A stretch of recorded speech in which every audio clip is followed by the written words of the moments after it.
Hey everybody, welcome to the latest episode of Talking Comics here on Como Comic Books. Today, got a great guest and we are ready to dive into all sorts of different topics.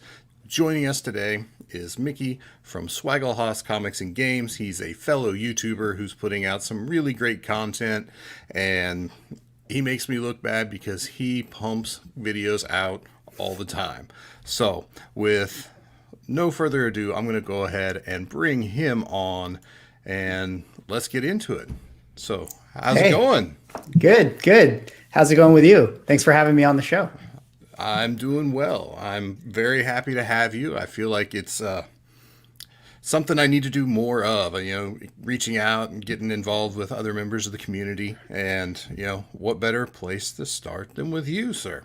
Yeah, well, I appreciate you, reaching out and having me on. Definitely been a big fan of your channel, and I'm definitely not making you look bad because at least you do, great YouTube streams, because I definitely don't do it, and I have no idea how the StreamYard game works. So happy to have live interactions like this. Don't let me fool you. I'm just going through the motions here. If something breaks, we're gonna have to figure it out on the fly. So fair enough. I'm happy to have you, and like I said, we usually keep these pretty informal and just talk about all of the things. So let's start with you. How did you get into YouTube? What inspired you to hop into this crazy world? Yeah. So I guess, with my current version of my channel where I mostly talk about comic books, it kind of started back in maybe November. I think I sort of did one of my first comic book YouTube videos. But before I did that, I had done some gaming content and stuff, which is where the games part of Swagglehaus Comics and Games come from. But I've always been interested in the YouTube space and wanting to do something within it. And so I've had been trying different things, and I was big, passionate person with regards to comic books, but I never felt confident in me putting out information into the world. It was something I was really into, but over time, I wanted to make sure that I kind of knew what I was talking about. So it was only until these last 6 months that I sort of built up the courage to start talking about comic books and potentially embarrass myself by putting out my thoughts. And that's a big thing. The imposter syndrome, I think, is what they call it. It's like, what qualifies me to talk about this stuff? And I think, at least in my part, I was the same way. I mean, I worked at a comic shop for a decade, more or less, and talking comics was just what I did a couple days a week for fun. But it's such a leap to go from where you're just talking about with random strangers or people you kind of know at your shop, and then you're recording it and you're putting it out there on the internet where it lasts forever. Right, totally. Yeah, and even for yourself, I've been able to watch your channel for since you've had it up, and I've been a big fan, and even in gearing up and wanting to make content for myself, I'll watch videos that you talk about, oh, here's great books to invest in, and I'm yeah, these are great choices, and then I feel if I'm going to make a video like that, I'm just so nervous that I'm I think these are good picks, but I have no idea. Well, and I'm definitely the same way. This last list I put out this Friday was the hardest list I have done, because I just feel like the market's in such a crazy spot. I usually try and target a certain price point, books that are affordable for your average collector. And based on my experiences at shows and stuff, the average collector is beginning to get uncomfortable around the $200 mark, and a lot of them are just completely out when that fourth digit gets tagged on the price tag, right? For sure. So I feel like right now that's so tough, because I feel like we've got a lot of books that are up and coming, and just others that have already blown up. So yeah, totally. I notice you do a lot of investing videos now too. I mean, what is your main focus on your channel, or do you just comic books as a whole? What part of the or what piece of the pie do you care to go after? Yeah, I mean, I don't really know. I haven't specifically given it, too much thought. I don't know if I have a very specific, here's the value proposition of what my YouTube channel is. Yeah. It's just really topics that I myself just think about or think are interesting. Yeah. And then I just try to think of like relatable ways to talk about it. So if I'm if I am talking about an investment comic book or whatever, I'm really like spewing information that's just what I'm thinking for myself. Like, hey, I think that this is a good pick because these movies are going to come out or whatever. And definitely. And so, it's really just like, it's just trying to talk about topics that I myself am already thinking about. And I think generally like, because I mean, I don't know how old you are, but I'm in my late 30s, and right for me, like the money aspect and the investment aspect is just something that's a little more interesting to me. So that's also kind of where that comes from. Yeah, we're in that nice little nostalgia bubble where we finally have money. Like we can do things that we want to do now. That's great. Yeah. I'm gonna pop over into the chat right quick. We've got Half a K-Man up in here, Adrian V Comics with us, Mojo Quid. How's everybody doing tonight? Milvet, lots of people shouting you out here, Mickey, so that's awesome. Milvet says he's a new subscriber for my channel. I'm thinking I probably got him from your neck of the woods. So that's good, Mil. You're going to enjoy it. Yeah, you're going to enjoy the channel for sure. Wonderful. Well, welcome aboard, everybody. Thanks for joining us here tonight. So I want to talk about one video of yours that kind of caught my eye. I did a live stream on this, and at the time I just was kind of lost because, there's some things in the world that just don't make sense, and Marvel cards were that thing to me. So that video really blew up for you. How did you decide to make that, and kind of what was that experience like? Because I looked and it's over 50,000 views. That's pretty good. Yeah, it's really crazy. I mean, I'm trying to think about like why I thought to do it, but like the day that I posted it, I recorded it that morning. And I have one person in my like real life who is someone I talk about comic books with, and we started talking about Marvel cards, and he had mentioned to me that he's like, yeah, I've been like really actively like buying cards and looking for cards and stuff. And I was like, really? Yeah. And I was like, well, really? Like, why is that? And I don't know where he got his information, but for whatever reason, like he himself was feeling that fervor for the cards. Oh yeah. So then that night or that morning, I looked up at like the eBay prices, and I was like following all the information. And I was like, oh my God, this is crazy. Like I gotta talk about this. Yeah, no doubt. So that was like, I don't know what it was, like why specifically the video blew up, but I think it was just right at that time when I think everybody was starting to ask that question, like what's going on with these Marvel cards? And my video just happened to be there for people to click on. The right topic at the right time can do some magical things. So that's awesome. And did you see a major bump in like subscribers off of that? Did a lot of people discover your channel? I think for sure that was like probably like the biggest bump as far as like traction to my channel. And then I think Gem Mint Collectibles, who obviously is a huge YouTuber, he made a card video after that and actually gave me a shout out in his video. So I think very nice. I got a lot of his subscribers as well. So yeah, for sure. Nice. It was like a big bump. Yeah, that's awesome. It's always cool. At least I know I'll speak for myself in this, but when you're doing this and people who I kind of look up to that are the next tier above me, and I mean, I'll be straightforward. Jim is like, I don't think there's anybody in the space that's got a bigger following than Jim.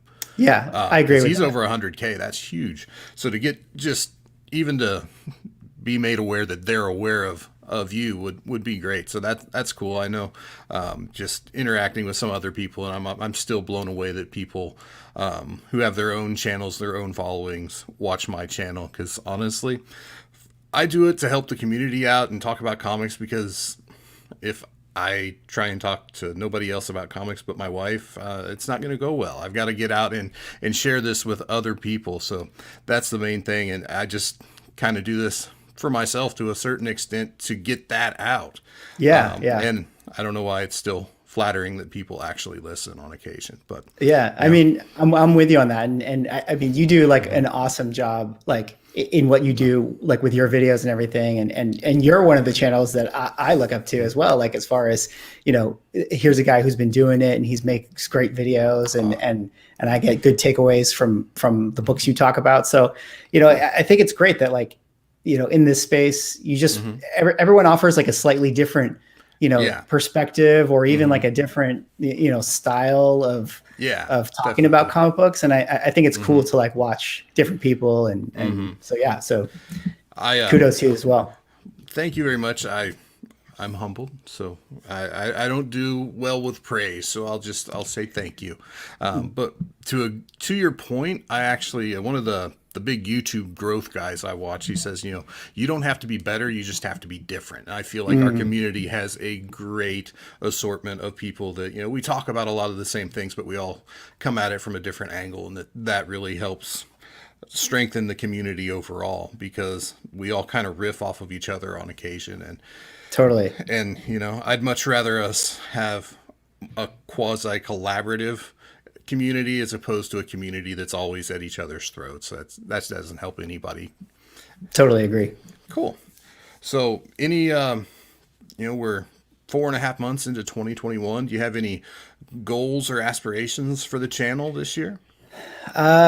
Nothing specifically for the channel. I think it's just a matter of like, just continuing to remain consistent is like what I wanted to do. I mean, I think it's funny because like when I started the channel, as far as like putting comic book stuff out, I told myself that I'm going to do 35 videos, like Monday through Friday for like however that is. Like I just decided I was going to I'm going to do one video a day for 35 videos, and that's just going to be my goal. I'm just going to do it. And then I hit 35, and then day 36 came on, and I was like, oh man, like, what do I do? Like, should I post another video? What am I without these videos? I know. So then I just decided to keep doing them, but not worry so much about like, okay, every day there has to be one. But it's really just like, trying to turn on the camera and be consistent. Just continue to have the chance to interact with people and talk comic books, because I think that's like, it's cool. Like, if the channel grows and it becomes like a side hustle, that'd be cool. But at the same time, it's really just more like a more fun way for me to do the hobby as a whole. That's, I think, what a passion project. Yeah. Definitely. And also awesome. it gives the real 4D chess move is that now that the channel has got a little bit of traction, my wife thinks it's cool that I'm so into it. So I've tricked her into thinking that I'm like, oh, honey, I have to buy more comic books because I got to make videos about this and make content. And it's worked so far. That's awesome.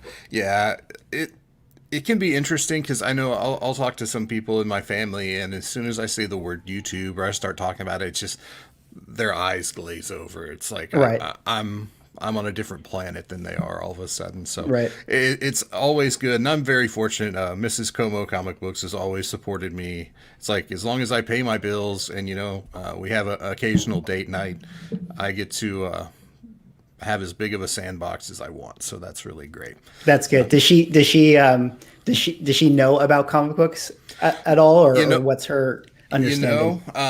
She has been coming with me and setting up at our biggest show, because ultimately Como Comic Books is a business. It's a comic book vendor business, and our big show of the year is always Planet Comic Con in Kansas City. And she's been coming with me and setting up a table at Planet since 2012. I took 1 year off. And the first Comic Con I ever went to, period, was Planet Comic Con 2012, and I ran a booth. It was the worst booth that's ever been set up at a comic show, but I did it. And then from 2014 clear through 2019, we would have last year, but the show got canceled one week before it was supposed to take place due to the pandemic, and we're on for August. But she's been with me every show, and thank God, because we definitely need a few hands on deck there. But as she's been involved with that, she's actually saved me a lot of money, because the one example I'll share is I bought this one collection, and I'd gone through it 3 times, and we were working on just filing dollar books away. And I'd found ASM 360, 362, and 363. It's like, I know there's a 361 in here. Where the heck is it? And she's working on dollar books as I'm working on some other stuff. And she's like, I don't think this should be in here. And she found the 361. Oh, nice. Yeah. And through working at some of the shows up to that point, she's gotten pretty solid awareness about, this is a wall book, that's not a wall book. Just she recognizes a lot of the major keys. So yeah, it was only about a $75 mistake at that point in time. It'd be a little bit more than that now. Yeah. But no, I'm very appreciative and very fortunate to have her support and assistance. So that's very cool. Yeah, right on. So let's talk about collecting. I honestly, I see your wall behind you. I always try and see what you've got up there in all your videos. There's one is not like the rest, so I want to talk about that at some point. Yes. But let's start at the beginning. How did you start collecting, and what do you find yourself collecting now? So let's see. I first set foot into a comic store in like 1990 or 91. Okay. My dad took me and my older brother to a comic book store, and I don't know why he did, but it must have been off of the heels of the Batman movie and the 90s comic boom, and just being like, hey, let me take the kids to the comic book store or whatever. Yeah. So I started collecting at that age as an early kid. Like me and my brother, we had like a bunch of comic books, and I always make mention that Darkhawk is one of my favorite characters, and I'm totally unironically so. And the reason for this is, this is a Como exclusive. The reason for this is because one of the first times I set foot into a comic book store was like 91. Yeah. And that's when Darkhawk came out. And he was everywhere. Yeah, he was everywhere, and I'm a little kid, and he just looks super cool, and like the edgelord in me is like, oh, look at how cool this guy's armor is. Yeah. And so that was like one of my first like characters that I started collecting, and so really it's pure nostalgia at this point that I consider him in my top. So that was how I started, and then I'm sure like other people out there, you kind of go in ebbs and flows throughout the years as you get older, and then I kind of got back into comics, and like, in college I was into it a little bit, and then in a major way back into comics in like 2017 was when I really started to jump back in and just get like a better understanding of like, key books and what I wanted to collect. And I started to like sell off my old comic collection and try to trade, trade up, so to speak. Yeah, definitely. So that's kind of like been my journey, and then here we are today. Okay, very cool. Well, I'm gonna roll the dice and just looking over your shoulder, I'm gonna say you're a big Silver Age Marvel guy. Maybe you're an Avengers fan, a Cap fan as well. Yes, for sure. I'm definitely like into the Silver Age. I think for me, it's like, I just think that the history, is something that's kind of attractive. Like obviously the values and stuff is cool too. But definitely I think like the vintage aspect to it is something that I personally like the most. And and I'm currently working on an Avengers Grail run. My goal is to go from one to 100. So I do have quite a few Avengers books up there.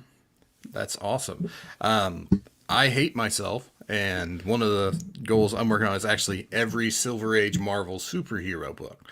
I'm not a huge stickler about condition, so as long as it's in one piece, like readable, presents well, that's fine. So that's fortunate at least. But wait, so what does that mean? Every Silver Age superhero, but like that Marvel you superhero. literally mean every Marvel superhero Silver Age book? Yeah. What? That's crazy. Like what? How many books is that? Do you know?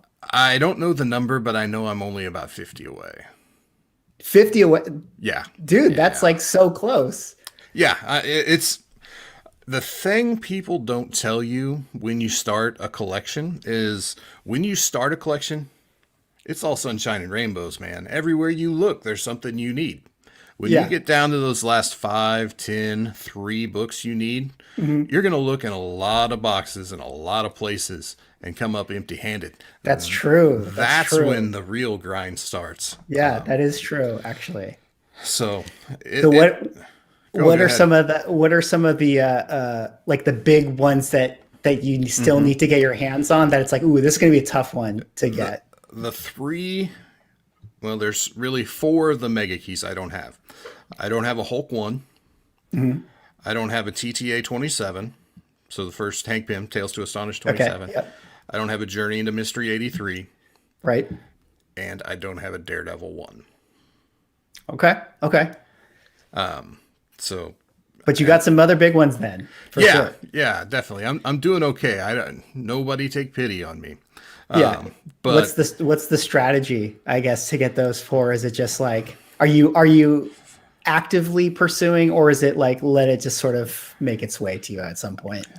I'm a predator of opportunity. I'll put it that way. I try to always have my head on a swivel and look for an opportunity to pick things up. I've got a really good lead on a Daredevil 1. I just need to actually seal the deal. And if I would have been a little more proactive on this, I could have paid the 2019 price for this book as opposed to the 2021 price. And as we all know, it's about what, 3x, I think. Yeah, I think catching the bottom is impossible now. Yeah, I think.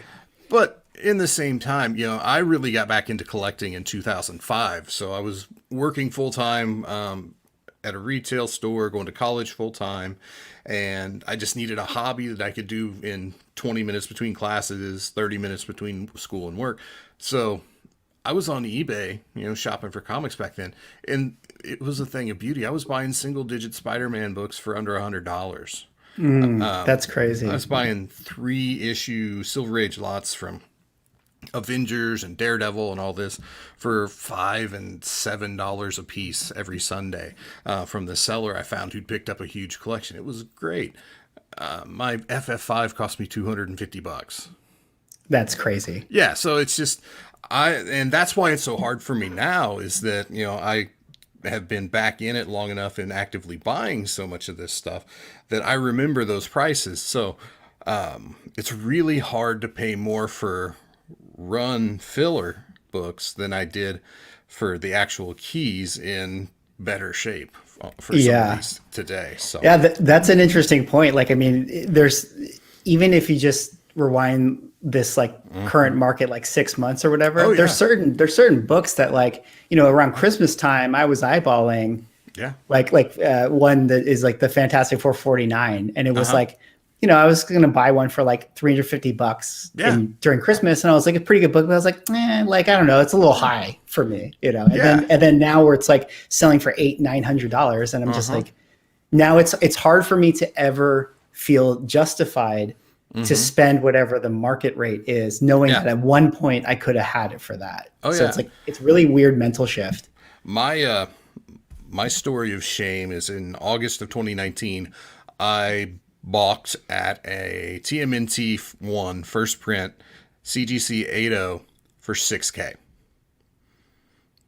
Literally talking to the guy, $6K. I didn't want to let go of the money, and now that book's 20. 20K. Yikes. So, oh well, we can't win. Can't win them all. Yeah, I can't win them all. So, let's shift the focus back to you. What are you chasing right now? I know you just landed a big one, and I wanted to talk about that. But now that you checked that one off, is there a next thing? Well, so I'm doing the Avengers 1 through 100. So Avengers 1 is the big grail that I need to pursue. So yeah, I've instituted the rule for myself that I'm not going to buy off eBay. It's just not allowed. There you go. Just because I figured that would be a more fun game. Yeah. I'm actively kind of looking for that one, or ways to find that one. I'm not opposed to buying it quote unquote online, if it was someone's Facebook sale or Instagram. But that's the one that is the next one, and it's definitely pretty hot right now, which is surprising. I thought I'd have a little more time since like we're not like in the Avengers movie Yeah. hype yet. But I don't know. Maybe it's just like everything's up at this point. I'm right there with you because I got my Avengers 1 by trading my undercopy of Tales of Suspense 39. And at the time, it was an even deal. And now I'm just like, I kind of messed up because for whatever reason, Iron Man is kind of, I mean, let's be honest, he's kind of done with as far as the Right. movies and, a lot of the hype goes. And that book just keeps going up. I mean, Avengers 1's gone up too. And this was like 3 or 4 years ago I did this, but it's not precipitated at the same rate that TOS 39 has, which Right. boggles my mind, but that's okay. Just the equity that has built up through the brand Yeah. is just carrying over still. Yeah, and it's just, and I know what I paid for the Tales of Suspense 39 when I first bought it, so I can't feel bad about, Right, winding right. up with the book I have now and its value. So it's just, when you're in the game, and I know comparatively, I haven't been in the game as long by a long shot as some people, but when you have, decades worth of experience and buying and selling stories to look back upon, it's inevitable. You're going to have some of those bonehead moves where you're like, maybe I shouldn't have done that. Yeah, for sure. I could go on, but I don't want to be Yeah, tearing up let's here not on make yourself screen. feel bad on your own stream right now. Yeah. So what about outside of comics? I mean, what do you do for fun that doesn't involve collectible paper? Yeah, I mean, for me, I work. I live in SoCal. I work in the film industry. What I do for fun, I'm a dog person. I got a dog. Me and my wife and I, we take her on a lot of hikes. We Nice. do like kind of outdoorsy stuff too. Very cool.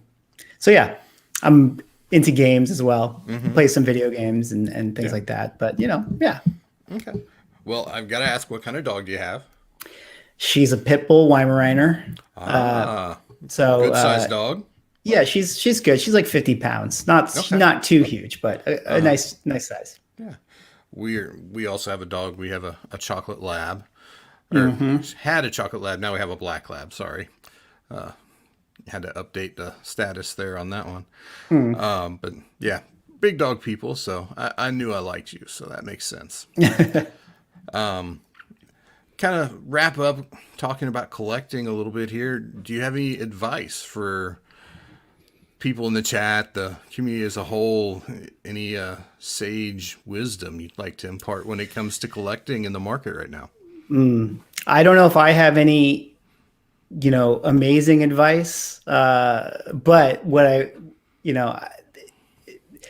my one advice I would throw out, I suppose, and maybe you can weigh in on this, but Okay. and again, COVID makes things hard. So not everyone has the opportunity to go to like LCSs or shows or stores or whatever. But I've definitely noticed that like as crazy as the market is, like, those market prices are really based on like eBay and online and sales like that. And, whenever I go to LCSs, even if it's not like, I don't find exactly what I'm looking for. Like I always do find good deals for books that are like under FMV. So like I always kind of say like, let books come to you. And like if there's things that like I've always kind of wanted, but I'm not actually pursuing, like, I don't sweat like trying to like buy it on eBay as soon as I see it. I just sort of like, over time, if you go to enough stores, like eventually you'll find that one book that you've been looking for and hopefully it's at a good deal. So I don't know. I mean, I think that's the thing is like having patience, I guess, in this market is a big, my sagely advice. Yeah, I think that's good advice for any point in time. I mean, if I could make a bad analogy, if you're going to equate your comic book game to a style of pool or billiards, play slop, I mean, just take what you can get when you can get it, because if you that's try true. and go in a certain order, you're going to say no to some deals you're going to regret later on. Yeah, totally. I think that's a great point, because that's the other thing too is like you could find a book. if you just let the ones come to you and you just pick up the ones that are being sold for good deals, I mean, nothing's going to stop you for trading that one into the one you actually want later on down the line. So like for sure, like just taking what you can get is not a bad way to approach it as like a sort of a macro collection strategy. Definitely. So that's a good nugget right there.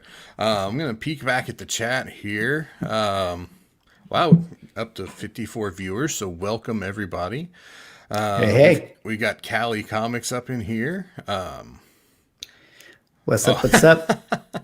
Steve Bradley's peeking over your shoulder. He's like, Swags has an Emmy. He does. It's very, very cool. But focus to the right. I mean, he's got. I mean, like of all the cool things to look at behind me, Let's see.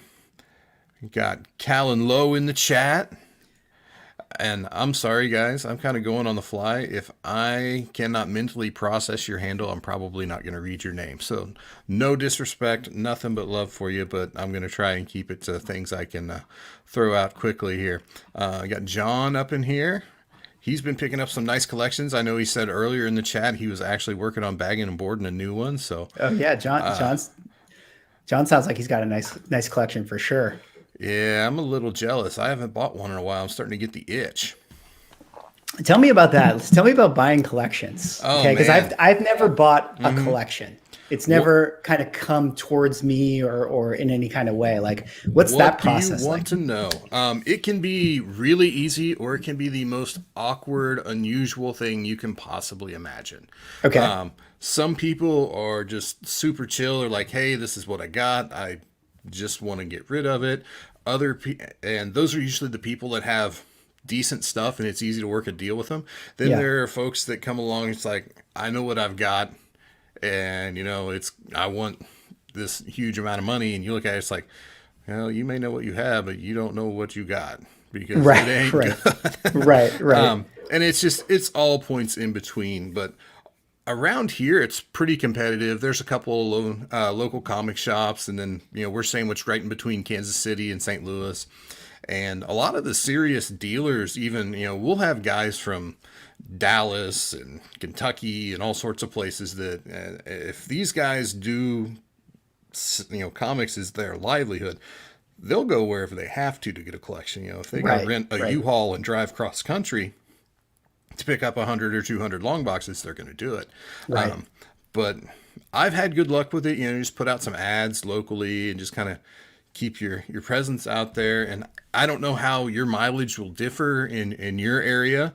It's a lot different for me to drive out and meet somebody at their barn in the middle of a cornfield with a bunch of comics as opposed to you, driving out in the middle of the metro to dig up a collection. Right.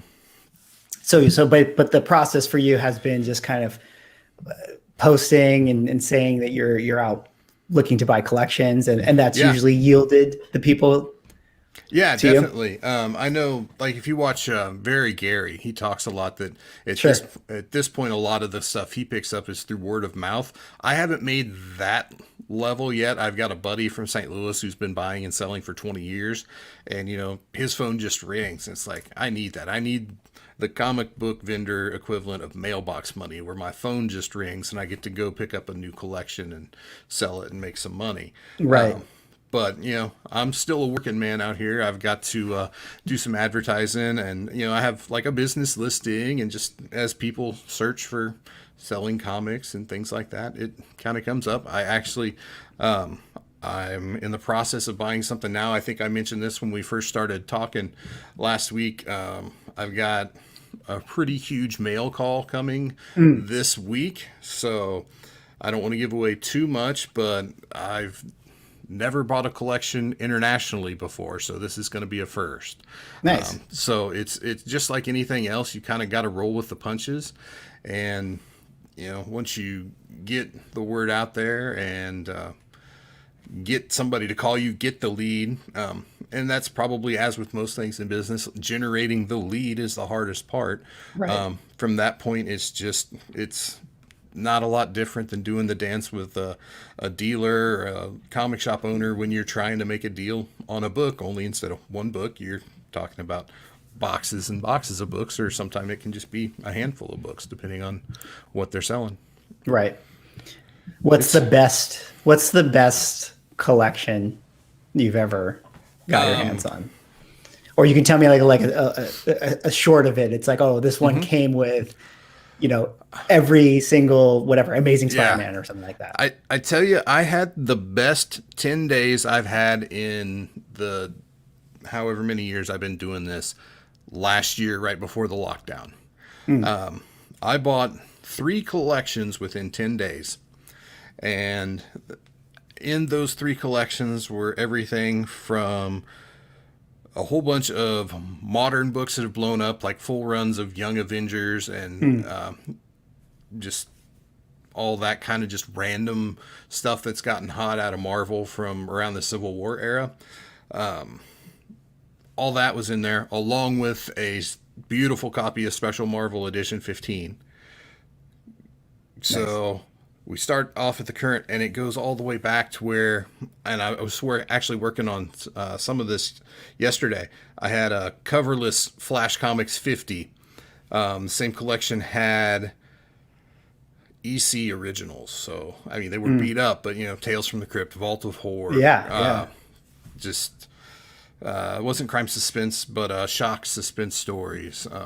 And the guy was actually an artist, so he had lots of samplings of different really well-known artists just to use their work for reference. So there was an entire run of Silver Surfer in there, lots of Frank Miller stuff, and just you name it, all sorts of wild stuff. And then that was the second one. And the third one that I got, and again, this was all in 10 days. A guy called me. He's like, my mom, her brother passed away a couple years ago. We've had his comics in her basement for years, and she's tired of them. She wants them gone. So I'm like, all right, sure. It's not an uncommon tale. The guy shows up. He's got like 6 paper boxes. So like, the double stack ream paper boxes. Yeah. And inside these boxes, placed as neatly as I've ever seen anything in one of these boxes, is a Silver Age collection ranging from like 1967 to 1972. One third to one half of it was Archie. The other half was all Marvel superheroes. The average condition on these books was like a 7.75. Nice. So I now have beautiful copies of like the first appearance of Josie and the Pussycats and stuff like that. It was, I actually felt bad on this one because it was the largest number of books I'd kept for my personal collection out of anything I'd bought in years. Right. But I mean, they were just too gorgeous to let go. So that would probably, that was a long-winded way of saying that was the best little stint I'd had. And I'd bought things. Awesome. Yeah, I found like Hulk 181s before, and I bought collections that had an Avengers 1 before, like 1 through 5, and nice, yeah, and things like that. But it's just, you never know what you're gonna get, and half the time, the phone rings, and it's just common stuff, and then sometimes you don't believe what you see when you get there. So it's I recommend it, man. Get some ads going and put yourself out there. And yeah, I'll have to consider. I don't know. I mean, I do sell some of my books here from time to time. Yeah. But yeah, if I came home with like 6 long boxes, I think that might be a little overwhelming for me. But we'll see. You never know. I mean, out here in the flyover, we've got nothing but space. So, I can grab a storage unit. So 6 long boxes for me, that's what I've got in the back of my truck right now that I was working on. Right. I start to twitch a little when it's 20 or 40 or more. Oh my God. Yeah. So pretty wild. And I've got buddies who bought 100 long box collections, 200 long box collections. It's just, it is crazy of situations I feel like I'm in sometimes, hearing some of these other stories, just like, I don't want to work that hard. I mean, 100 long boxes is a lot of comics. It's like having like 15 listings on eBay is like enough for me. I don't know if I could do a whole, collection. And that's the thing that a lot of people don't realize. They see when you make an offer, you've got a lot of things you're taking into consideration, just the overhead and the time and the labor. It's going to get those books ready. And then eBay takes 10%. It's just, everybody sees how much comics are selling for, and they just think they're automatically going to make bank. And you can make bank, but it's not Takes time, easy for sure. money. Yeah. All right. So that was a rabbit hole. I'm trying to get back to the rundown here, see where we're at. I'll pop on in the chat real quick. Looks like up to 70 viewers. So thank you everybody for joining us. Sorry, chat, that I'm not keeping up very well. Circum, he's hitting me about being from Missouri again. Although one of the nicest collections I know of came out of a barn in Kansas, actually. My buddy Tom, who I saw in the chat here, Tom Barker here, that's the Farm one I'm Fresh talking about. collections, yeah. Yeah. That was the first time I met Tom when he bought that collection. It was kind of his first time out as a dealer. So that would be my assumption. That's like the collection that the family member has inherited is the one that's going to yield you the big surprise. Because if they don't know what they have, I mean, that's really when you're going to get that deal. Well, I can go on a whole tangent on this. It's weird because sometimes the kids just don't give a crap. Comics are worth a lot of money, so they just want. That's true. Yeah. Period. And then other times, I know of an individual who has one of the most unbelievable collections I've ever heard of. They're her grandpa's. He's still with us. She doesn't want to sell his books. And I'm not talking just Silver Age stuff. I'm talking like big Golden Age books. It's an unbelievable collection. And that was their thing. So you can also run into it where there's this massive amount of, actual tangible value to the assets. And then on top of that, you've got all this sentimental value. That's true. On top of it. So that can be tough, but you're right. There's very rarely middle ground. It's usually one or the other. So it seems. We got a shout out. Vancouver Comic Junkie just bought 70 long boxes. 70? Oh yeah. That just sounds like so. Yeah. Totally. Like so much work to go through. I mean, awesome. Like it's so cool. Like it must be so much fun to dig through, and see what you got. But the work of putting it together and selling it, it's going to be tough. Yeah. My buddy Tom's actually one of the guys I know who recently bought 100 long boxes. Oh man, Tom. He's a machine, and I'll give you a little peek behind the curtain on that. The man does all of his work in his basement.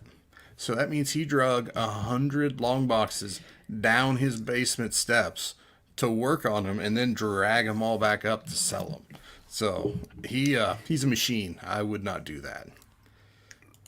Apparently comic book collectors have great leg strength. That's right. We don't skip leg day. Don't skip leg day at all. Vancouver Comic Junkie says only 8 long boxes of keys, man.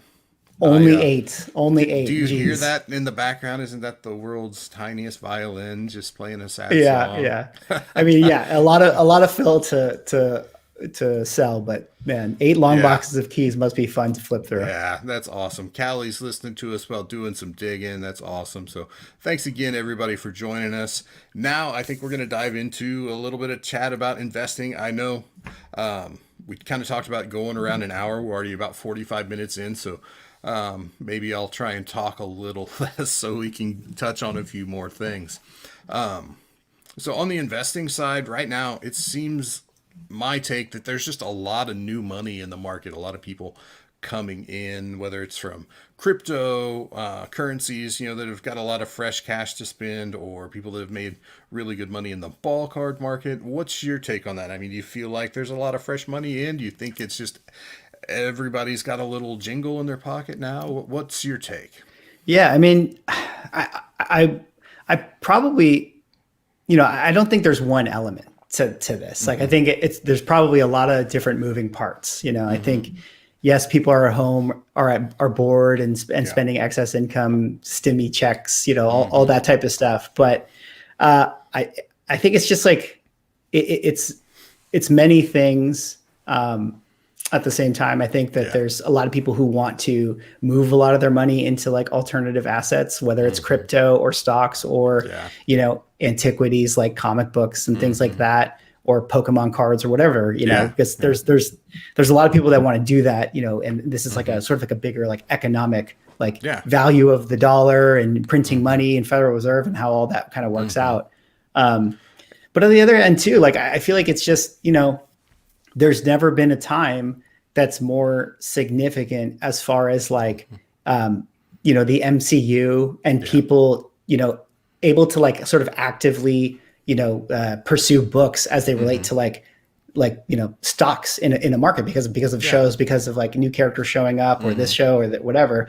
And I think that, you know, we're finally starting to like feel the effects of the success of like the Infinity War and Endgame. And now like a couple years later, this market, this active like comic trading market is like really popping off. And I just feel like, you know, talking about like, oh, are we in a bubble? It's like, even if we're in a bubble, like this bubble's not popping for another like 5 years at least, because that's how much MCU we have on the table.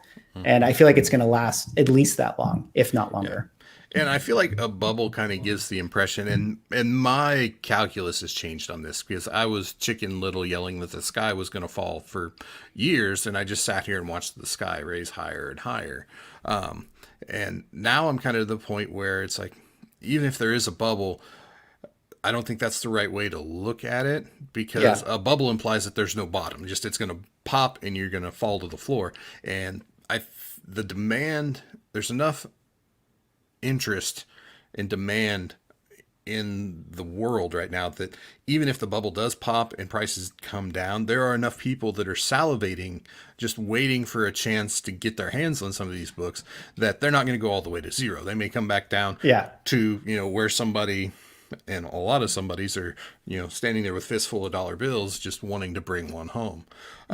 So, and that's the thing too, is like, you know, I mentioned earlier, like I'm trying to get an Avengers Run, right? So let's say I end up getting one, I have to shell out whatever, $4,000 to get one, or however much it costs. Like, you know, 10 years from now, let's say that the bubble pops and then the value of that back is $1,000. Like, do you think that I'm going to sell my copy for $1,000? Like, no way. No. Like anyone who puts these numbers into like their grails, like these grails are not coming back down, because even if there's no value, like true value, like the emotional attachment that the people who got these books have for it is like, they're not going to let them, they're not going to let them go. But, you know, books like that are maybe hot books because of Falcon and Winter Soldier, you know, that are popping up and people are just FOMOing on it. Like, maybe those will come back down to earth, but like the blue chip stuff, I feel like, I think the days of whatever they were valued at 3 years ago, I think it's over, like for their bottoms. Yeah, I think just the general craziness right now has done a really good job of kind of correcting some errors in the market over the long term. Like Daredevil and X-Men Silver Age books have been so just horribly undervalued historically in the market that now they're going crazy and everybody's like, what the hell's going on? It's like, well, while Spider-Man and Thor and Iron Man and all these other guys, you know, have been booming in price on a more moderated pace over the last 20 years as, you know, their movies came out and things like that. Everybody's just now waking up to these properties, and they see the groundwork that's already been laid by these other titles, so they know where they're going. Right. And they're just trying to get in line before they've got to pay that top price. So it's pretty wild out there. But no, I think you definitely had a good point that it's not just comics, it's so many things right now. Yeah. Oh, go ahead. It is definitely interesting, you know, in talking about like the speculation, how it is funny that with not even having X-Men and or Fantastic Four in the MCU, like it's like the people are spending prices that are, you know, at the level that you would expect to pay if it was like they were already proven and on the screen. Yeah. And that's what I think is super interesting. That's like sometimes I think it's funny that we as speculators, I mean, granted, characters are different. People are going to like X-Men versus say, like, I don't know, a Captain Marvel or something. But it is funny that sometimes the books that are not represented in the MCU are more expensive than the ones that are actually characters that we see on the screen. Yeah, and I think in the collective consciousness of society, just like FF especially, those movies were so bad, or hold up so poorly compared to where we are now. Because I'll admit, I enjoyed the Tim Story FF movies. I thought they were okay. I mean, they entertained me, and that's all at that point I was really looking for in comic book movies. But anybody who objectively looks at a character like Doom knows that he's going to be huge in the MCU. Right. So, it's just, I feel like there's actual hope now, and there's a lot of people that are just trying to get ahead of things because they probably missed out on others. Steve Bradley posted a comment here. Wanting to know if I find it hard to sell a key at FMV right now, the way the market's going. And yes, absolutely. I've done 3 shows since the lockdown. Well, really since the beginning of 2020. And I kind of had this feeling beforehand, and talking with other vendors, it's kind of something that comes and goes. But the concern I have is if I sell a wall book now, I don't know when or how or what I'm going to have to be able to, or I'm going to have to do to be able to replace that book. It's like, I don't know when I'm going to see it again. Right. Right. So it's definitely tough. And I think a lot of the pricing, just at the few shows I have been, reflects that, because you've got to almost price some of that future pain into what you're selling now. It's like, I will sell this book, but this is the price I'm going to need, because I'm immediately going to have to go out and try and find another one if, maintaining that level of stock is your goal. So crazy times, of course. Do you have any concerns with what's going on the investing side of the market right now? I do have some concerns that the way that the Disney shows, like, take for instance, can we spoilers in the chat? Everyone out there, like, no spoilers. Everyone's caught up on Falcon and Winter Soldier. If you have not seen episode 5 of Falcon and the Winter Soldier, let's do it like this. I'll talk around it. There was a character, a very famous actress who made a cameo, right? And she was in episode 5. And so I immediately was like, oh, I'm curious to see what is this book selling for? And, already that book is selling at like, 5x what it was like the day before, like raw books going for, $300 and things like that. And it's a title that people don't really chase a lot of just the run fillers on. So you notice it when a book takes off out of this title. Right. And this was a book that, before this was maybe, Silver Age book, but maybe it was like $25, $30 or something for a raw, and so it's things like that where it's like, do we, yes, I think that this character is maybe going to have an important role in the future of the MCU, but like for that amount of money, like I could go buy like a Kang the Conqueror book, first appearance of her. And so it's like it's crazy to me that like, why would people be so pursuing these specific books, just off the hype of like whatever happens in this, last episode. And that's the stuff where I think, when we talk about like the bubble popping, like maybe some of those books that are just sort of, exciting buys on the tail end of a Disney Plus show. Those are the ones that I'd be a little more weary of putting a lot of money into. Definitely the flavor of the week, or kind of fly by night books, however you want to put it. If you're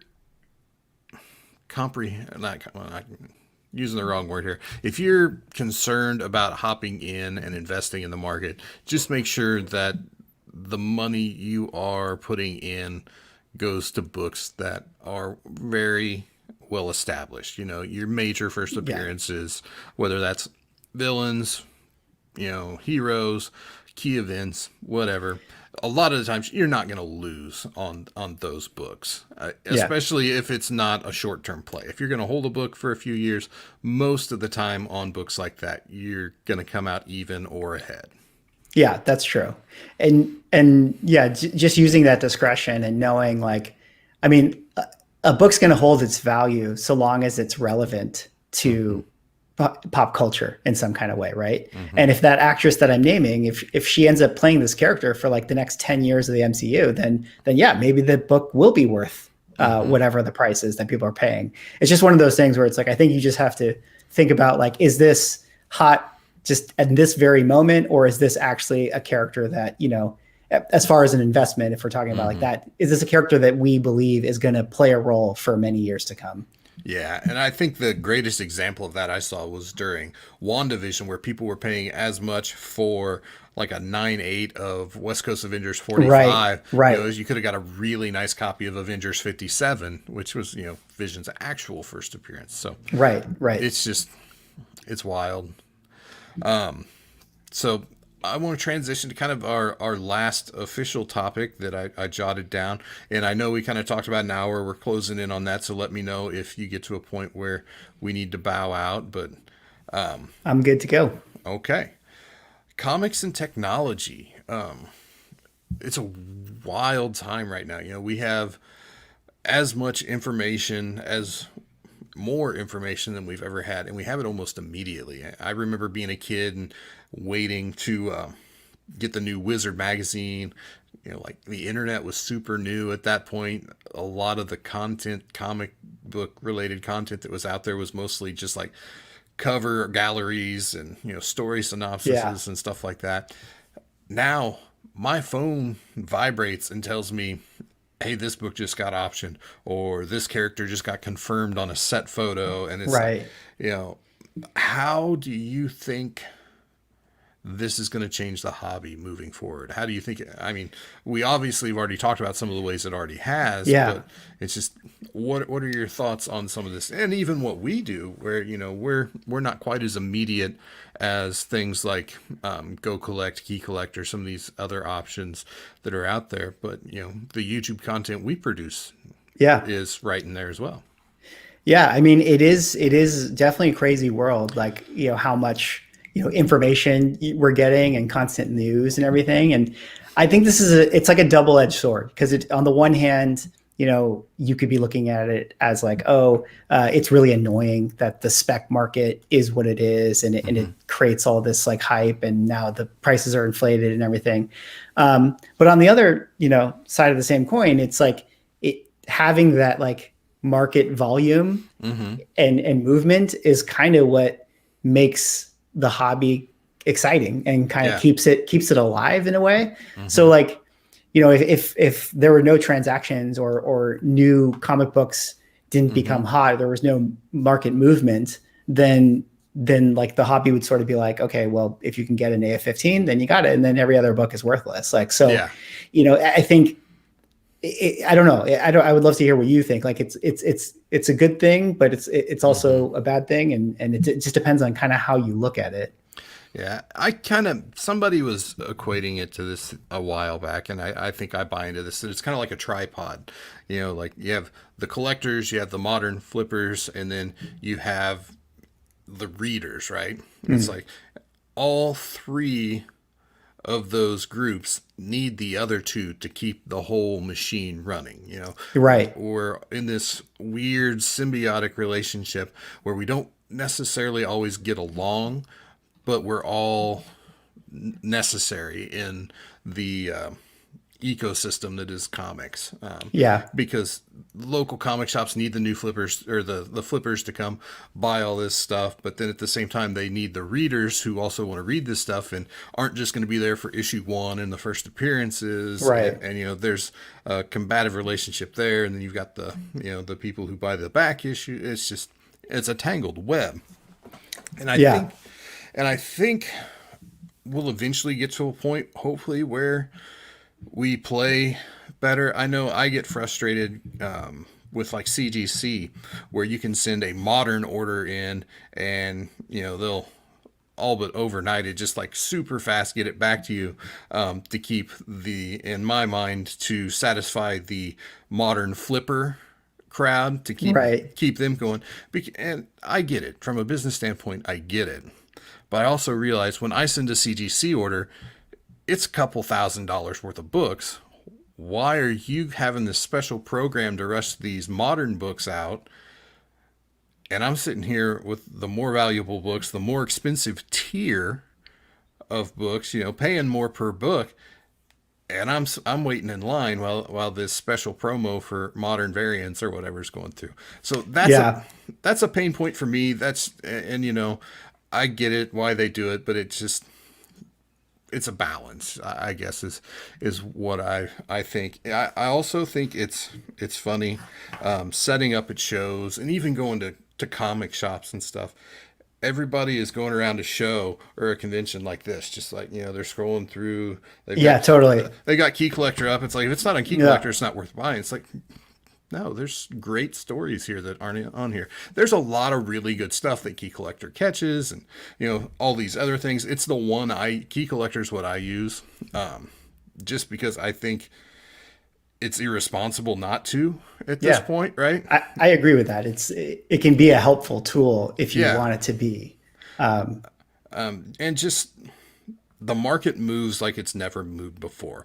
It used to be weeks, months before things kind of worked their way around the community where everybody was kind of in the know, and now everybody knows in minutes or hours. Yes. Yeah. So It is crazy how fast that moves back to relating it back to like your initial point about the technology is like, I was even, just thinking about this, like, I got to, if you're watching the VOD of this, it's Sunday, but I got a chance yesterday to go to a store, and I was just thinking, like, based on what I was alluding to yesterday with the Disney Plus shows that they come out on yeah, Friday. It's almost like if you're someone who wants to get their hands on like a hot book or whatever, like new comic book days almost got to be Saturday for you. Like oh yeah, if the cadence is every Friday night, we're going to get a new Disney Plus show, and that's going to reference new hot stuff or whatever. Like yeah. you got to be at the shop on Saturday looking for that book, and hopefully it's still underpriced whatever it's going for now. Yeah, and I mean, if you're really committed, you're staying up till, was it 2 a.m. Eastern Standard Time Right. to get that fresh drop right at midnight. And I would love to know, like, what's the big thing in any random episode coming up? What's going to drive the market that week, and to just sit there with that book pulled up on eBay and watch them disappear at 2:15, 3:50, or 2:45, Yeah. 3 in the morning, just as people are doing that and racing to the front of the line. But I know from talking to comic shop owners, it happens every week. Well, You get the hot list for the new books. People run out to buy those, or the new show comes out, the new movie comes out. People are diving into the bins trying to find that. yeah. So I'd love to know actually if there's people here in the chat. Like I've never done this, but I've even thought this. But like I don't know if you guys stay up till like midnight to watch WandaVision or Falcon and Winter Soldier. Is there anyone out there that literally pulls up the new episode and actually scrubs through and looks at the frames to see if like, oh, because it's like you got that hour, right? Everyone's watching the show, and it's like, oh, let me scrub through really quick. Oh, cool, there's a cameo at the end, and then they get on top of it. Like, I gotta imagine that there's people out yeah, there that's a that big are looking brain for play that. right there. Yeah. I don't think I would actually ever do that, but I did think to myself, hey, like I bet there's people out there that would do this so that they can make that purchase on eBay that instant. Yeah, I hadn't even thought of that. I'll be honest, I'm not doing my best work that late at night. I might still be with it, but I'm not thinking that far ahead. I don't know. Another thing that this kind of ties into, in some ways, the technology aspect is, I'm a vendor. I set up at cons and shows and things like that. There's a level of overhead that goes into that, and Right. it's kind of baked into the business, right? You've got to pay for your booth, your hotel, and all this. Now, the pandemic has kind of rushed forward this new outlet, this new retail opportunity for people who sell comics, right? Facebook live sales, Instagram live sales, YouTube channels are even doing live sales. How do you think that's going to impact the way we all interact in the market? Because the way I see it is you've now got anybody with comics, whether it's a handful they want to move or it's collections they've picked up, what have you, the access to that world, the comic book selling world, it's wide open. The door is completely blown open because anybody can hop on and do a live sale. Yeah. It's What's your take on that? it's really interesting. I mean, I've personally, like, I've, on Instagram or whatever, I've jumped into some rooms and I've watched, and I mentioned earlier, right? I'm looking for an Avengers One, so I'm always kind of clicking around just to see maybe someone's got one. But I've never actually purchased anything from a claim sale or a live sale. But I do think that it is interesting. It feels like this is something that is going to stick around, beyond, it feels like it sort of popped up in the wake of the COVID stuff, but it feels like this is a thing that's going to stick around for a while. And, I'm someone like, I'm not like a seller on the level that you are, but like I've mentioned, like I'll move a couple of books that I have, like back books or whatever, just to free up some equity to buy a key that I want. Right. And actually, like, for me, it's like, I actually don't know if I could pursue the hobby the way I do without trading my books from time to time. I think it would just be too expensive. But so I sell on eBay, and when I look at some of those fees, I'm definitely thinking to myself, maybe I should just do a live stream on my Instagram and sell books that way. Cause even if I don't have as big of a market, like the $5 or $10 cheaper that I sell the book here is like already better than the eBay fees I'm going to pay. So exactly. I think that it is really interesting, like the live stream thing, and it feels like it's going to stick around. And I don't know how you feel like as a vendor, would you kind of put your store online in that kind of capacity? Like, how are you feeling about it? I've got a few books listed on my website. It's like 9 books or something. It's just literally so I can justify, hey, I have a website. Right. I need to be better about it. But, I look at guys like Reggie Collects. I think Reggie does a great job with how he approaches it because, he bought that huge collection. And I've seen him, he'll have some things slabbed, pressed clean, slabbed, and then sell. Right. He's even sold some raw stuff, but he'll just hop on his Instagram, do a story, like these books now available on Reggie Collects. So he's posting them on his website. So he's selling them for whatever, payment processing fee he uses, whether it's PayPal or, whatever some of the other ones are. That's all he's out, but he's also connecting with his Instagram community in that way. So it's just like this whole big machine basically, and I'm like, that's how you do it. I think. And honestly, I'm working on this piece of content about how expensive cons are and why, to a certain extent, they are so expensive. The major shows, I don't know, and based on conversations I've had with other people who have been, sizable vendors in the past, I don't know how many of these guys are going to come back that have had to transition from the convention or the show model pre-COVID and have now pretty established Facebook, Instagram live sales businesses at this point, because honestly, some of these books I see these guys blow through at $3 and $5 a piece, just like they're selling hotcakes. Just makes me stand back and scratch my head.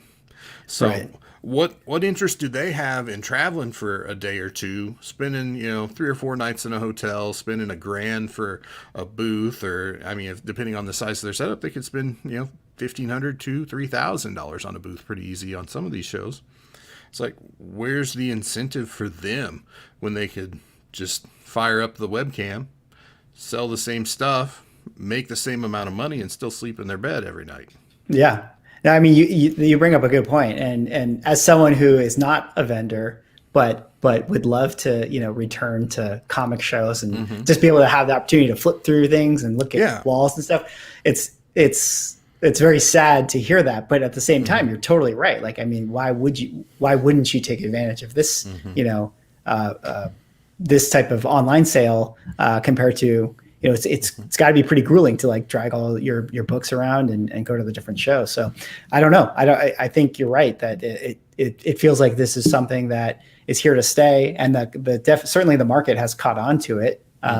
So definitely feels like it'll be around after COVID.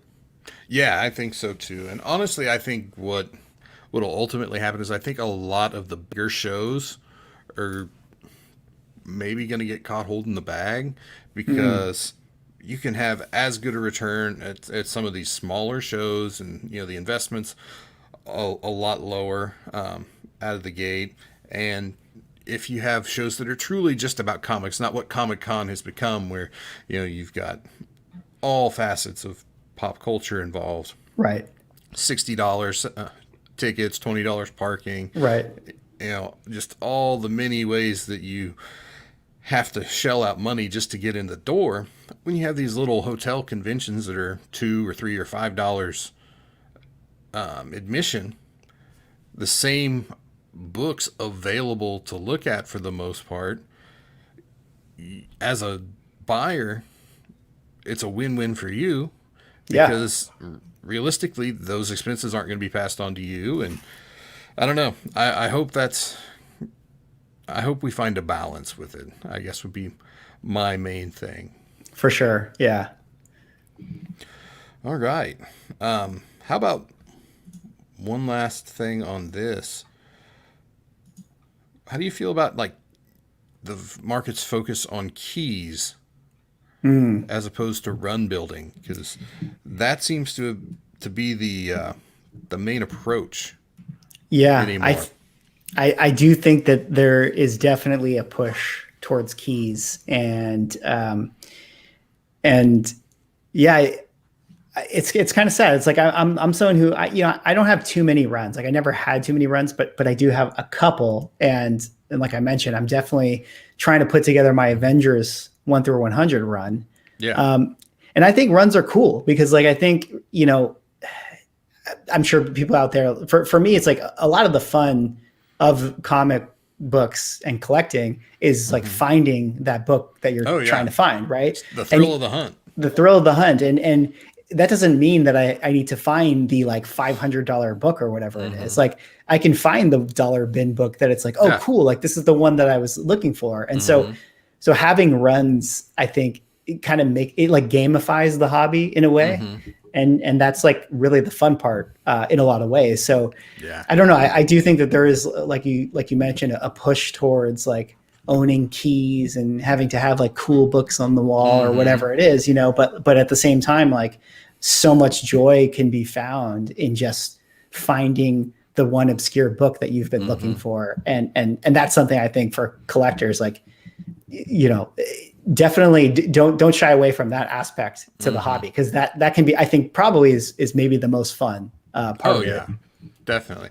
And I don't know if you're OCD like I am, but I use CLZ to catalog my collection, and I get no greater satisfaction than when I can fill a gap between two other sections, and it just becomes one longer run within the title. That I get an odd sense of satisfaction from that. So yeah, I totally get. Yeah, I'll use CLZ from time to time and just catalog the books I have, and yeah, it's always really fun to see, like, oh, okay, I'm 35% done in this thing, or see how many I have of the numbers I'm going for.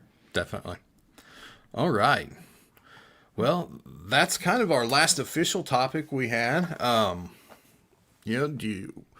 know we're a little bit over. Do we want to see if anybody has a couple questions before we call it a day, or what are your thoughts? Yeah, let's look into the chat. Happy to. All right, chat. Now is your time.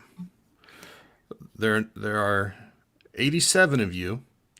Don't everybody feel obligated to post a question all at once. We might not be able to get to you if that's the case. But if anybody has any questions for the two of us, go ahead and throw them up now. Grown Up Gamers comment. I totally Uh-huh. agree with that as his Yeah, strategy for hunting runs. I agree with that for sure. definitely. And chances are, as those books appreciate, your keys are obviously going to appreciate at a faster rate than your standard run filler issues. Right, So right. when you check those off, you're just saving yourself time in the long run, or money in the long run. All right. Vancouver says he's putting together a 9.8 run of G.I. Joe. I hope you got a good start on that last Oh year. man, Because that title, man, anything that was on the TV on Saturday mornings in the 80s is getting pricey right now. for sure. So good luck to you in that. So I gotta think that the census count's pretty low on some of those issues. All right. Let's see here. We've got Callie asking if we're going to do an Alex top 50 in my collection video. You want to take that one on first? Are you guys going to do Alex top 50 in my collection video? What is it? What does that mean? Alex comic Alex, hoarder. yeah, uh-huh. Got it. Got it. I don't know. Are you going to do one, Como? I honestly, if I do, it's going to be a little while because I've got like a crazy month coming up. I'll be in Chicago next weekend for Kane County's toy show. Always a fun time there. And honestly, so many of my best books aren't even here. Like they're under the watchful eye of the FDIC. So it would have to be a production if I were to do that. That'd be kind of interesting. Yeah, I I mean, don't know. I got it. It's not top value necessarily, but for the most part, behind my head is at least 36 contenders. There you go. Yeah, I mean, there's not really much of a slouch up there, is there? Yeah, I don't know. I don't know. Everything is. I think I have some other good stuff off Mm-hmm. camera, but yeah, these are at least emotionally 36 books that I enjoy looking at. Yeah, and I would even have to like how do I figure out what's the top 50? I mean, am I gonna have to go through and value Yeah, is it everything? purely price based Yeah, or because that sounds like torture to me. you just pull up your CLZ app and say, here's show your top 50 in the CLZ. I don't know that I can trust that. I've got the old CLZ. I'm grandfathered in. I don't get the values. So, oh, here I like this one. Dan De La Torre wants to know: has the CGC Oh bug man, got you now? Yeah, Dan. I told you they were like Pringles, man. So Yeah, let's hear you it. did. Well, I mean, I mentioned when I got it that one of the things that I kind of missed out on was like the ceremony of like getting a book that you Mm-hmm. really have been pursuing, if Yeah. flipping it and rebagging and boarding Mm-hmm. and doing that whole thing. So that's something that like I felt like, maybe if you guys have tips out there, Yeah. what's your slab ceremony? Should I polish the plastic or something? But it is really fun to have Mm-hmm. it. And as far as like the itch, I mean, I do think with some of the books behind me for sure. I think Mm-hmm. at some point this year I'll submit some stuff behind me to CGC Mm-hmm. and for preservation purposes, it's going to Yeah. stay in my collection. I want to have like it'd be nice to know the grades and things like that. Mm-hmm. I'll probably never move them, but yeah, that Yeah. top row feels like could maybe be a CGC specific row. There you go. Get it nice and leveled out again. Yeah. I tell you, if you have the true desire to flip through that book, you can always crack it and press it and resub it. There is a spine roll in that Yeah, Avengers slab I have, and I was thinking, hey, maybe I can get that 3.5. there you go. I mean, half a grade's pretty good money. I actually cracked some insane books in my collection once. I cracked my AF-15. I cracked my Oh wow. ASM-1 to have Stan Lee sign them in 2015. Okay. So I'm sitting in a hotel room in downtown Kansas City with not the proper tools to crack. It was like $15,000 worth of comics out of two Right. slabs at that Right. point. Yeah. I have never been so nervous in my life as I was in that moment. It Yeah, for was sure. super tense. So, if you But you need a little did it. adrenaline, You give it did a it. shot. I did, yeah, and they actually all came back a half a grade higher plus the Nice. signatures, so it was great. Win-win. I don't know what John's talking about here, but Mylar bags for the slabs. I've got all my slabs in Mylar. So I don't know if that was a question. Oh, is that maybe to the ceremony of like putting the Oh, Mylar bag over yeah. top of the That could slab? be. You get you a little microfiber cloth and wipe it Yeah. down before it goes in there. Yeah.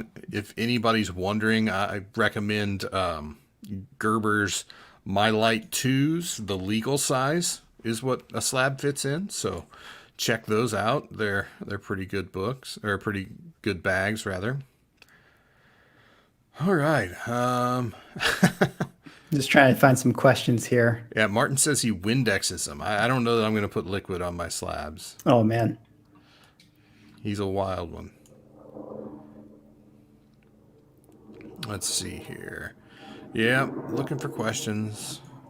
I did see one up a little bit. Majestic's asking Ultimate Fallout 4 long term. Is this the new blue chip? What do you think?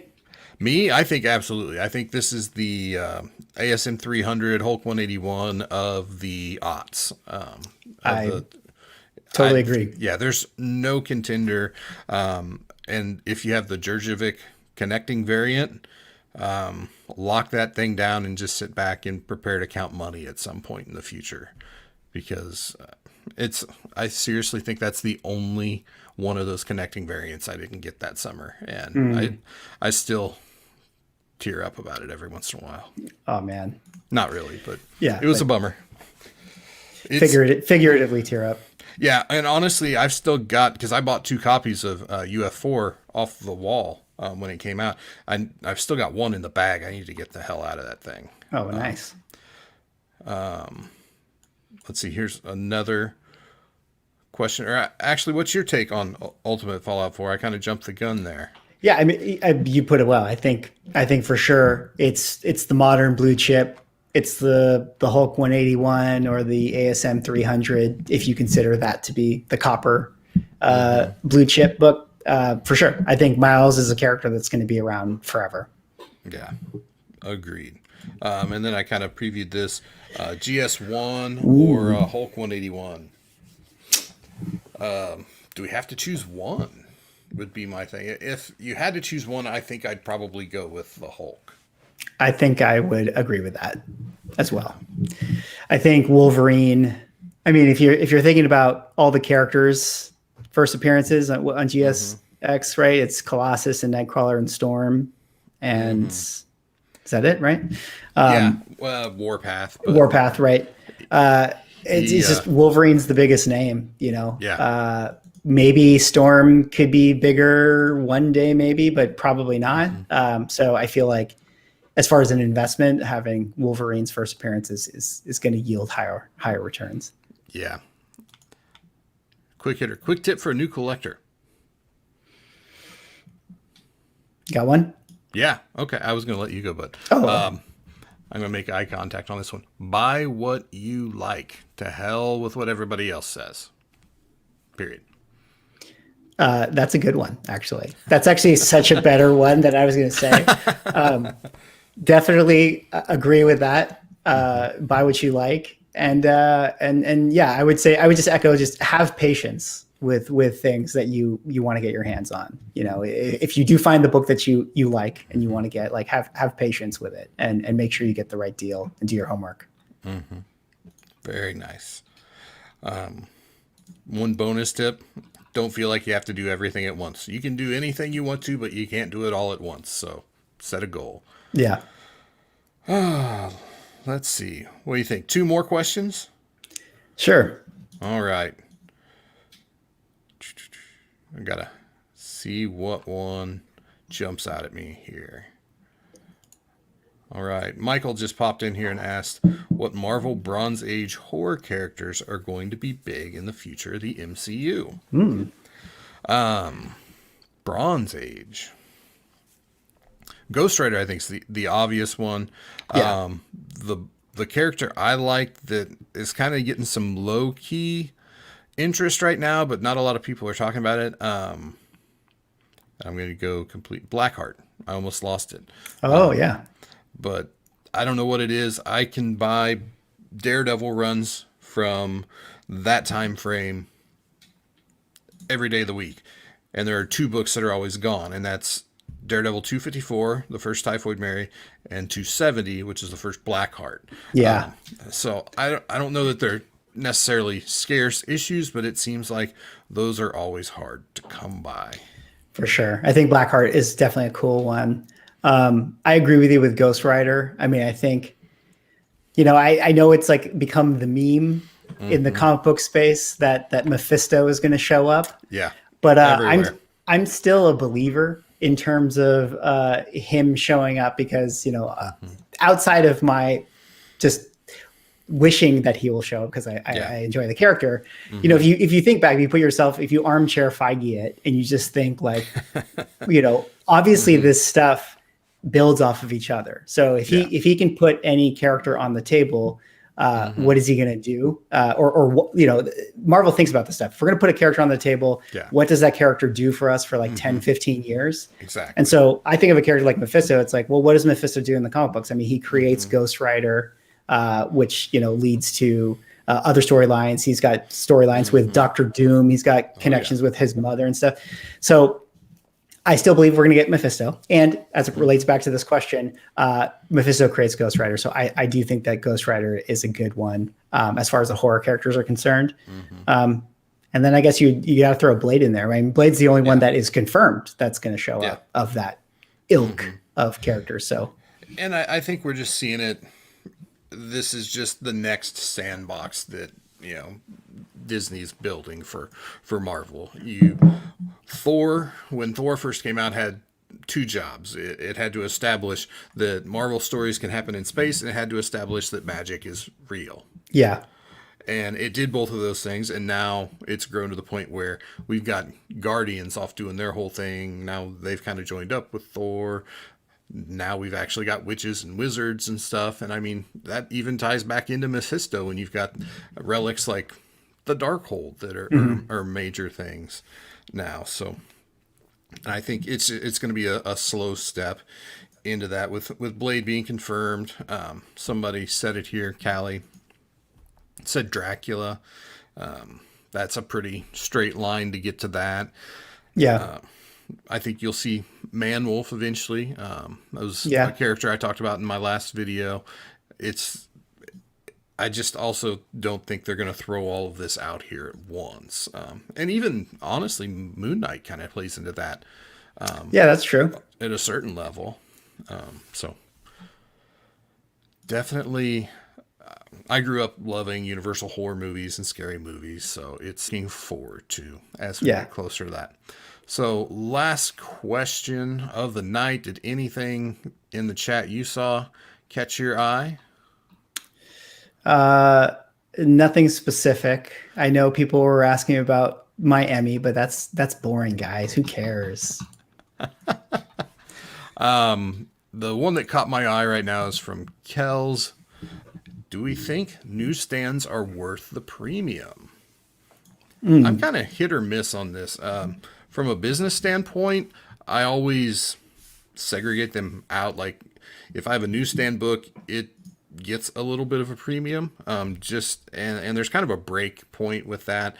I don't get too excited about most of them from the early 80s, but once you get into the later 80s and the early 90s where the print run really is significantly lower on those, I feel like it makes a lot more sense. But when you're talking, the early 80s where it's actually maybe a little heavier on the newsstand side, I don't remember exactly when they balanced out and flipped. It just seems like maybe I'll put it this way. I feel like at one point in time, we used to always just be happy for the other collector that, hey, I have this book in my collection. That's awesome. Yeah. Now we've got third-party grading and all of this stuff. So now it's not, well, I have a 9.8 of that. Well, okay, yeah, you have a 9.8 with off-white pages. Mine has white pages. And Totally. I feel like this is just the new way to have the better copy, Yeah, I think you're right. Like, it's just that much extra exclusivity to your copy. Yeah. Like Kel's, to your question, for me personally, I do not think it's worth the premium. I mean, but that's just my own personal feeling on it. Like, I actually just, like, aesthetically, I just don't like the look of newsstands. I would rather see Spider-Man silhouette, in the little box at the bottom of the comic. I mean, I just feel like the barcode just looks so lame. But that's just my own personal bias on it. And I also don't like I think it's in the Copper Age, or I don't know. It's like the newsstand copies. Sometimes the number in the upper left corner is like smaller because of I can't. Maybe you guys know what I'm talking about. Like if there's a newsstand copy, the number is smaller. Like in the run, like if it's book number 337 or whatever, the number is smaller when it's a newsstand version, and that bothers me. It gives me just like OCD. I'm like, hey, why does your number not match the rest of the numbers? So I don't like that. I like, for myself collecting, I don't really care. I know some people that'll come like up to our booth at shows, or they want one of each or something like that. It's just like, oh, that sounds awful. Like, right. Like, I remember chasing all these down just trying to find a copy, never mind a specific version like that. So I think, if you're truly trying to, like we said, get the most exclusive or the hardest to find best graded copy of whatever, maybe it appeals to you. But and I say that as a guy who, like, I've got some nice newsstand copies in my inventory right now, and I'm a little embarrassed at the price I have to put on some of them. Yeah, it's just crazy. But the market. The market's the market. Stuff. Yeah. Yeah. It's not, in my opinion, it's not worth the premium, but you will always be able to charge a premium on it. Say, when the market starts asking me my opinion, I'll let them know how I feel. Yeah. So, all right, man. Well, thank you, Kels, for your question. I think we're going to wrap it up. So I just want to thank you, Mickey Swagglehaus, for taking a little time out of your Sunday afternoon. I realized after we set the point in time for the stream that it is actually still the afternoon out there in the coast, whereas it's getting dark here in the middle of the country. So again, thank you for your time today. And, what would you like to leave the people with? What's coming up for you? How can they interact with you? This is your time. Yeah. Well, thank you again for having me on the show. Definitely a lot of fun. If you guys are, Como fans out there and you haven't come across my channel, it's Swagglehaus Comics. I'm sure you could just YouTube search it and it should pop up. And I try to put out videos, talk about comic books and the hobby. And if you want to come by and check out the channel, hopefully you guys enjoy it. I'm also on Instagram under the same moniker, so check that out. And if you hopped over into the live stream and you don't know about Como, what are you doing with yourself? Sub this guy up. You're like a stone's throw away from 5K. We got to get this guy across that line, right? It's true, like really close. And one of our goals for our channel this year is to hit 10K. So a big part of hitting 10K is getting to 5K. So let's get this guy there. If you're not subbed up, sub this guy right now. And I will reiterate, you're not very far back there either. You have had a really good run the last couple of years, putting out some great content, and you're kicking my butt on views, pumping out all those videos. So I'm sure it'll be a very short amount of time before you're crossing that 5K mark as well. But as he said, links to both his Instagram and the channel Swagglehaus Comics and Games are down in the description. So whether you're catching this live with us now or on the replay, be sure to hop over to Swagglehaus Comics and Games. Hit subscribe, hit like on some videos, check him out on Instagram, all the good things. And Mickey, until next time, man, thank you once again for joining us, and best wishes for continued success with your channel. Yeah, thank you so much. And Callie, what is the significance of this? I gotta shout you out right there. Okay, you gotta hear my little catchphrase for you. But yeah, There thanks you for go. hanging out, man. I'll throw it up there. Nice. Very good. Well, thank you everybody for hanging out with us tonight. Hope we satisfactorily entertained you, and we will now bow out and let you enjoy the rest of your Sunday night. Take care, everybody. Don't forget to collect responsibly. Last words yours, sir. Thanks for watching. Take care, everybody.